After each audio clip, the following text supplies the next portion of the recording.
ఆమ్లా ఏదైతే ఉందో, ఆమ్లా అంటే ఉసిరికాయ. ఆ ఉసిరికాయలోని న్యూట్రిషనల్ ఏదైతే వాల్యూస్ ఉన్నాయో వాటి గురించి తెలుసుకుందాం. విటమిన్ సి చాలా ఎక్కువగా ఉంటుంది అన్నది ఒకటి తెలుసుకున్నారు.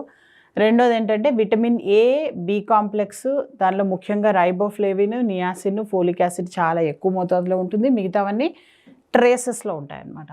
అలాగే కాల్షియము, ఐరన్, ఫాస్ఫరస్ కూడా చాలా చక్కగా దీనిలో మనకి మంచి మోతాదులో దొరుకుతుంది. అండ్ హై డెన్సిటీ ఫైబర్, అంటే బాడీకి ఏదైతే చాలా ఫైబర్ అవసరమైన కొన్ని వ్యాధులు ఉంటాయో, లైక్ స్కిన్ డిసీజెస్ వాళ్ళకి, లేదంటే కనుక ఫ్యాట్ ఎక్కువగా ఉన్న వాళ్ళకి, లేదంటే కనుక లోపల హార్ట్ బ్లాక్స్ కానీ, తర్వాత లివర్లో బ్లాక్స్ కానీ, ఒక ఫ్లో ఏదైతే అవుతుందో దానిలో ఏవైతే బ్లాక్స్ ఉన్నాయో అలాంటి బ్లాక్స్ని, అలాంటి కొంత వ్యర్థ పదార్థాలని తనతో పాటు తీసుకొని త్రూ డైజెస్టివ్ సిస్టమ్ ద్వారా బయటికి వెళ్ళిపోయే